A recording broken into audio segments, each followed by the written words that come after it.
السلام السلام السلام السلام السلام السلام السلام السلام السلام السلام السلام السلام السلام السلام السلام السلام السلام السلام اے رحمت عظیم کے مہمان السلام. اعوذ باللہ من الشیطان الرجیم. بسم اللہ الرحمن الرحیم.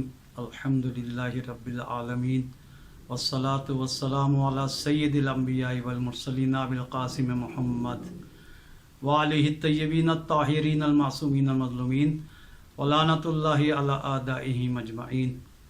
عزیزان محترم، ماہ مبارک رمضان کے سلسلے میں ہمارے درس کے مختلف موضوع ہیں. درس کو ہم نے 3 حصوں میں تقسیم کیا ہے. پہلا حصہ قرآن کے بارے میں ہے، دوسرا حصہ ماہ مبارک رمضان کے بارے میں، تیسرے حصے میں ہم ایک چھوٹا سا مسئلہ روزے کے بارے میں بیان کریں گے. عزیزان محترم، کیونکہ عرض کیا جا چکا ہے کہ ماہ مبارک رمضان بہار ہے قرآن مجید کے لیے، لہٰذا قرآن مجید کی تلاوت زیادہ سے زیادہ کرنے کی کوشش کرنی چاہیے. تلاوت کرنے کا طریقہ یہ ہے کہ صحیح طریقے سے قرآن پڑھا جائے، اس کو سمجھا بھی جائے اور اس پہ عمل کیا جائے. پہلا مرحلہ صحیح قرآن پڑھنا، اس کے بعد اس کے ترجمے کو سمجھنا، ترجمہ سمجھ میں آنے کے بعد اس پر عمل کرنا. تب ہم قرآن سے مکمل طور پر ہدایت حاصل کر سکتے ہیں، اس سے استفادہ کر سکتے ہیں. لہٰذا سوروں کے سلسلے میں ہم نے عرض کیا تھا مختلف سوروں کے ہم فضائل بیان کریں گے. سورہ رحمان بڑی مشہور و معروف سورہ ہے، قرآن مجید کی 55ویں سورہ 55 نمبر ہے.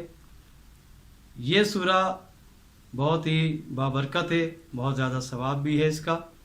امام جعفر صادق علیہ السلام فرماتے ہیں جو اس سورہ کو پڑھتا ہے اور اس میں جو آیت تکرار ہوتی ہے فَبِأَيِّ آلَاءِ رَبِّكُمَا تُكَذِّبَانِ، اس کے بعد اگر وہ یہ کہتا ہے کہ اللہ کی، میرے رب کی جو نعمتیں ہیں اس کی میں تکذیب نہیں کرتا، اس کو میں جھٹلاتا نہیں، تو اگر وہ رات میں تلاوت کرتا ہے اور اس کو رات میں موت آ جائے، رات میں وہ مر جائے، تو وہ شہید کہلائے گا. دن میں اگر اس نے تلاوت کی اور دن میں موت آ جائے تب بھی وہ شہید کہلائے گا. شہادت کا درجہ اگر کوئی حاصل کرنا چاہتا ہے تو دن و رات سورہ رحمان کی تلاوت کرے. دوسرا مرحلہ ہمارے درس کا ماہ مبارک رمضان خطبہ شعبانیہ کے سلسلے میں ہم عرض کر رہے تھے کہ خطبہ شعبانیہ اس میں مکمل ضابطہ، مکمل اعمال موجود ہیں کہ ہمیں ماہ مبارک رمضان کو کیسے گزارنا چاہیے. تو عزیزان محترم، اس میں بیان کیا گیا خطبے کے اندر کہ یہ سب سے افضل مہینہ اللہ کی بارگاہ میں، اس کے ایام، اس کی راتیں تمام راتوں سے افضل، اس کے دن تمام دنوں سے افضل، اس کے لمحات تمام لمحات سے افضل، اور اس میں پروردگار عالم نے تمہیں دعوت دی ہے اپنی ضیافت کے لیے، ضیافت الہی، یعنی انسان اللہ کا مہمان ہے. تو اس کا ایک ایک لمحہ، رات کا ایک ایک حصہ، دن کا ایک ایک حصہ، ایک ایک لمحہ ہمیں عبادت کر کے گزارنا چاہیے. اور ظاہر ہے جب لوگ اللہ کے مہمان ہیں تو مہمان جب کسی کے ہاں جاتا ہے تو میزبان کے خواہشات کا خیال رکھتا ہے، اس کی پسند کا خیال رکھتا ہے. اب ضروری ہے جب اللہ کے مہمان ہو گئے سب، تو اب اللہ کے بنائے ہوئے احکام پہ عمل کرنا ہے، شریعت کی پابندی کرنی ہے. لہٰذا ایک ایک لمحہ دن رات کا اس مہینے بہت ہی بابرکت ہے.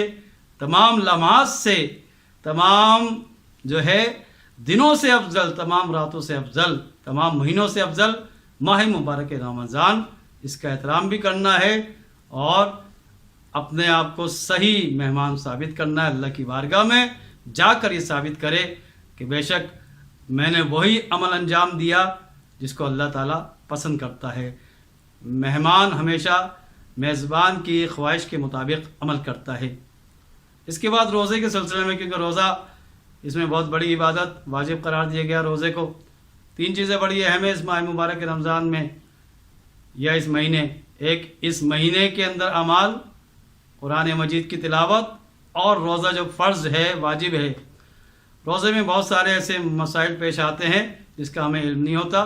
ایک مسئلہ، اس کے بارے میں بہت سوال کیا جاتا ہے، اگر روزے کے عالم میں یا روزے کے اندر انسان روزے کی حالت میں انجیکشن لگوائے یا ڈرپ لگوائے، ایسی ڈرپ جس کے اندر وٹامنز ہو، گلوکوز ہو، یا ایسا انجیکشن جسے ہم طاقت کا انجیکشن کہتے ہیں، طاقت کی دوا ہو، آغاز آیت اللہ عظمیٰ آغاز سیستانی مدظل عالی فرماتے ہیں اس میں کوئی حرج نہیں ہے، روزہ صحیح ہے، روزہ باطل نہیں ہوتا۔